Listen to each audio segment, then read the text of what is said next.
सभी को नमस्कार दोस्तों, स्वागत है सभी का आपके अपने यूट्यूब परिवार एजुकेशन एम विथ अमरेश में। दोस्तों, आज हम लोग पर्यावरण का पार्ट 2 देखेंगे। जितने भी क्वेश्चन हैं तो चलिए शुरुआत करते हैं पार्ट 2 के पहले क्वेश्चन से। और पहला क्वेश्चन है कि भारत में हिमालय की सबसे ऊंची चोटी का नाम बताइए। तो भारत में हिमालय की जो सबसे ऊंची चोटी है उसका नाम बताना है दोस्तों। तो उसका नाम है माउंट कंचनजंगा। ये जो है भारत में सबसे ऊंची चोटी है। ठीक है। अगला क्वेश्चन है कि प्राथमिक स्तर पर शिक्षण की खेल विधि आधारित है। तो किस पे आधारित है?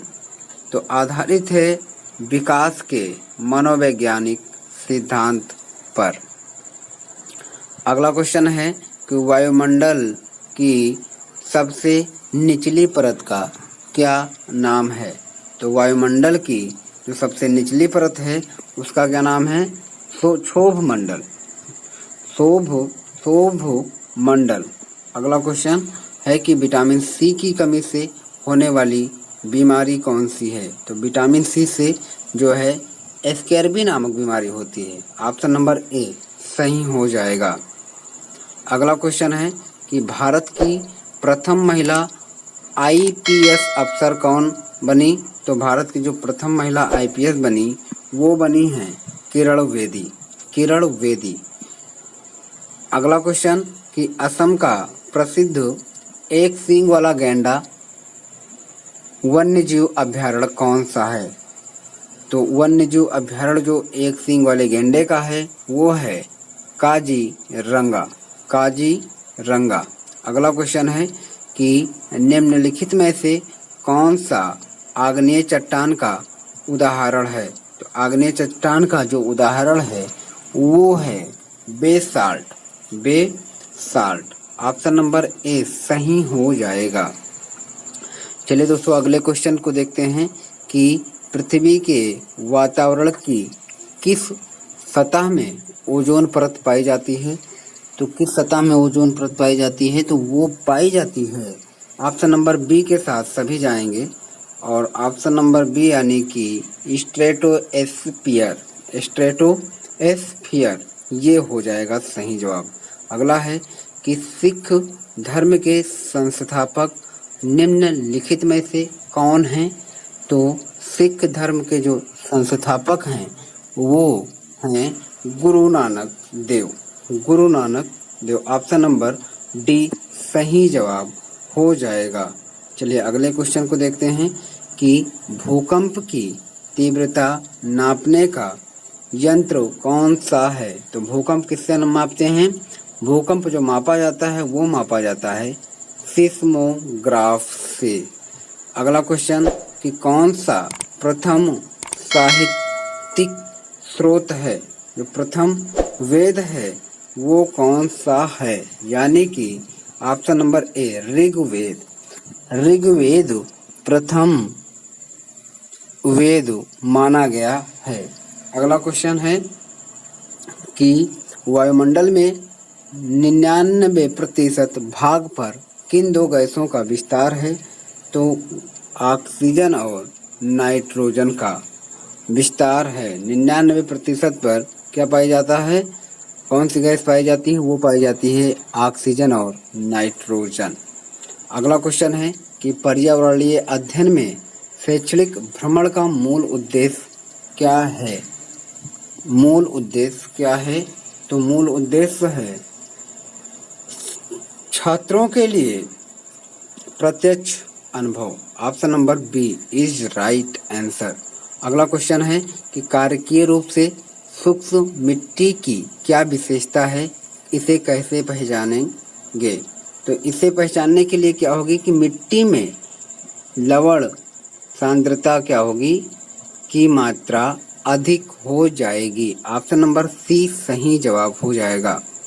चलिए अगले क्वेश्चन पर चलते हैं। अगला क्वेश्चन है कि सतत और व्यापक मूल्यांकन क्यों आवश्यक है? सतत और व्यापक मूल्यांकन क्यों आवश्यक है? तो आवश्यक है कि सतत और व्यापक मूल्यांकन निरंतर होने से शिक्षार्थियों में क्या होता है कि परीक्षा का अनावश्यक भय नहीं होता है। ऑप्शन नंबर सी सही जवाब हो जाएगा। चलिए अगला क्वेश्चन है कि चरने वाले पशु वनस्पति को कैसे बदलते हैं? तो चरने वाले जो पशु होते हैं वो वनस्पति को चुनकर, यानी कि ऑप्शन नंबर सी सही जवाब होगा, चुनकर चरना। चलिए अगले क्वेश्चन पे चलते हैं। अगला क्वेश्चन है कि निम्नलिखित में से कौन स्वस्थ अस्थियों के लिए आवश्यक है? यानी कि जो स्वस्थ हड्डियां किसके द्वारा बनी रहती हैं, तो उसके लिए क्या आवश्यक है? उसके लिए आवश्यक है कैल्शियम और विटामिन डी। विटामिन डी में क्या होता है? कैल्शियम की मात्रा पाई जाती है। चलिए अगले क्वेश्चन पे कि दक्षिणी गोलार्ध का सबसे लंबा दिन कौन सा होता है? तो दक्षिणी गोलार्ध का सबसे लंबा दिन जो होता है वो होता है 22 दिसंबर। 22 दिसंबर सबसे लंबा दिन होता है। चलिए अगला क्वेश्चन है कि सत्यार्थ प्रकाश के लेखक का क्या नाम है? सत्यार्थ प्रकाश पुस्तक है, उसके जो लेखक हैं वो हैं Swami Dayanand Saraswati. Option number A. अगला क्वेश्चन है कि बिहू भारत के किस राज्य का लोक नृत्य है? बिहू जो है वो किस राज्य का, यानी कि असम की बहू। ऑप्शन नंबर सी सही जवाब हो जाएगा, यानी कि असम राज्य का लोक नृत्य है कौन? बिहू। अगला क्वेश्चन है कि खाद्य श्रृंखला के परस्पर समूह को क्या कहा जाता है?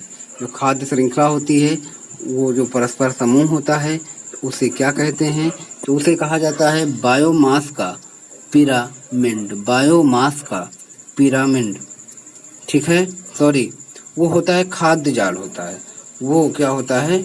वो जो होता है वो होता है खाद्य जाल। ऑप्शन नंबर सी सही होगा। अगला है कि वायुदाब नापने वाला यंत्र किस नाम से जाना जाता है?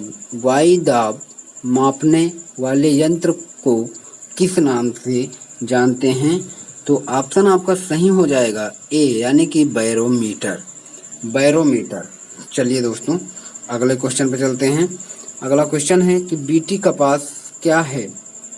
बीटी कपास क्या है? एक संकर पौधा, एक ट्रांसजेनिक पौधा, एक प्राकृतिक पौधा या एक औषधीय पौधा? तो क्या है वो? तो वो है एक ट्रांसजेनिक पौधा। ऑप्शन नंबर बी सही हो जाएगा। ऑप्शन नंबर जो है बी सही जवाब हो जाएगा। अगला क्वेश्चन है कि कौन सा वायुमंडलीय प्रदूषक अम्लीय वर्षा का मुख्य कारक है? कौन सा वायुमंडलीय प्रदूषक अम्लीय वर्षा का मुख्य कारक है? तो वो है सल्फर डाइऑक्साइड, यानी कि SO2।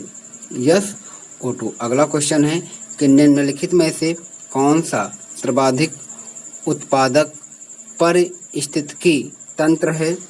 तो वो कौन सा है? वो है उष्ण कटिबंधीय वन, वर्षा वन। ऑप्शन नंबर ए सही जवाब हो जाएगा। अगला क्वेश्चन है कि निम्नलिखित में से कौन सा रसायन आम पकाने में प्रयोग होता है? कौन सा रसायन आम पकाने में प्रयोग होता है? Calcium carbonate, calcium hydroxide, calcium carbide या कैल्शियम क्लोराइड? तो होता है calcium carbide. Option number C सही जवाब हो जाएगा दोस्तों। तो इसी के साथ दोस्तों आज की वीडियो यहीं पे समाप्त होती है। अब आप बताएंगे कि जो क्वेश्चन लिए गए थे कैसे थे। अगर क्वेश्चन आपको बेहतर लगे हों, ढंग के लगे हों, तो प्लीज़ चैनल को सब्सक्राइब, साथ में वीडियो को शेयर और लाइक और कमेंट के माध्यम से हमें बता सकते हैं आप। इन्हीं बातों के साथ सभी को धन्यवाद।